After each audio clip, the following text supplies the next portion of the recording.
नमस्कार मित्रांनो, दरवर्षी लाखो वारकरी पायी चालत पंढरपूरला का जातात? आषाढी एकादशीच्या दिवशी उपवास का केला जातो? या दिवसाचं इतकं मोठं महत्त्व काय आहे? जर तुम्हालाही या प्रश्नांची उत्तरं जाणून घ्यायची असतील तर हा व्हिडिओ शेवटपर्यंत नक्की पहा. कारण आज आपण आषाढी एकादशी मागील धार्मिक, आध्यात्मिक आणि वैज्ञानिक कारणं जाणून घेणार आहोत. तर आषाढी एकादशी म्हणजे काय? आषाढी एकादशी ही हिंदू धर्मातील सर्वात पवित्र आणि महत्त्वपूर्ण एकादशींपैकी एक मानली जाते.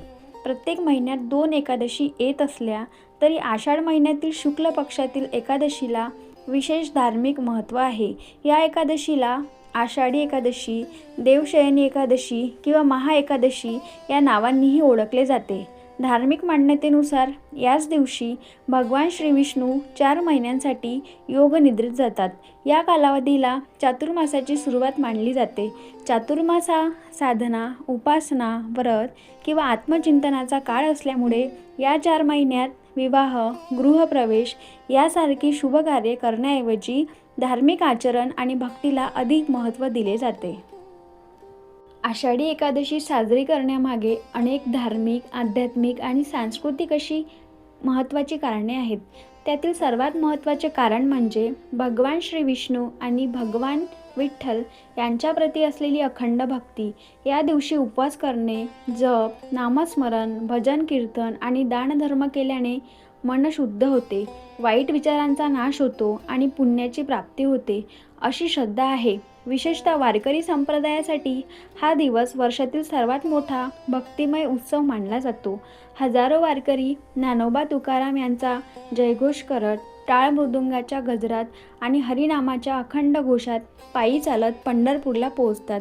ही वारी केवळ एक धार्मिक यात्रा नसून श्रद्धा, समर्पण, समानता, सेवा आणि भक्तीचा अद्भुत संगम आहे, जो प्रत्येक भक्ताच्या जीवनाला आध्यात्मिक ऊर्जा आणि सकारात्मक प्रेरणा देतो. तर यानंतरचा प्रश्न म्हणजे भगवान विठ्ठल विटेवर का उभे राहतात?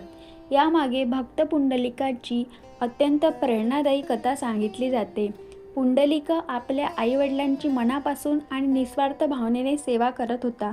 त्याच्या या अतुलनीय भक्तीवर प्रसन्न होऊन भगवान श्रीकृष्ण त्याला स्वतः भेटण्यासाठी आले. मात्र त्यावेळी पुंडलिक आपल्या आईवडिलांच्या सेवेत इतका मग्न होता की त्याने देवाचे स्वागत करण्याऐवजी त्यांना थोडा वेळ थांबण्याची विनंती केली आणि बसण्यासाठी एक वीट पुढे सरकवली.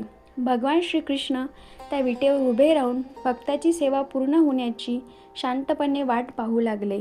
पुढे हेच रूप भगवान विठ्ठल म्हणून प्रसिद्ध झाले आणि आजही पंढरपूरमध्ये विठ्ठलाची विटेवर उभे असलेली मूर्ती भक्तांना दर्शन देते. या कथेतून आपल्याला अत्यंत महत्त्वाचा संदेश मिळतो की देवाची खरी पूजा केवळ मंदिरात जाऊन होत नाही, तर आईवडिलांची प्रेमाने आणि आदराने केलेली सेवा ही सर्वोच्च ईश्वर सेवा मानली जाते.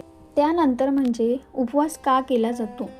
आषाढी एकादशीच्या दिवशी उपवास करण्यामागे केवळ धार्मिक श्रद्धा नसून त्यामागे आध्यात्मिक, मानसिक आणि आरोग्यविषयक महत्त्वही दडलेले आहे. उपवास म्हणजे फक्त दिवसभर अन्न न खाणे नव्हे, तर मन, वाणी आणि विचार यांची शुद्धी करून स्वतःला ईश्वर भक्तीत अर्पण करणे होय. या दिवशी अनेक भक्त केवळ फळाहार करतात, भगवान विष्णू आणि विठ्ठलाचे नामस्मरण करतात, भजन कीर्तनात सहभागी होतात, तसेच भगवद्गीता, विष्णू सहस्त्रनाम किंवा इतर पवित्र ग्रंथाचे पठण करतात. धार्मिक मान्यतेनुसार एकादशीच्या दिवशी धान्य न खाण्याची परंपरा आहे, कारण हा दिवस इंद्रिय संयम आणि आत्मशुद्धीचा मानला जातो. त्याचबरोबर काहींच्या मते अधूनमधून पचनसंस्थेला विश्रांती मिळाल्याने शरीराला सुद्धा फायदा होऊ शकतो. त्यामुळे उपवास हा केवळ एक धार्मिक विधी नसून आत्मसंयम, मानसिक शांतता आणि शारीरिक शिस्त जोपासण्याचा एक सुंदर मार्ग मानला जातो. त्यानंतर बघूया आषाढी एकादशीचा संदेश.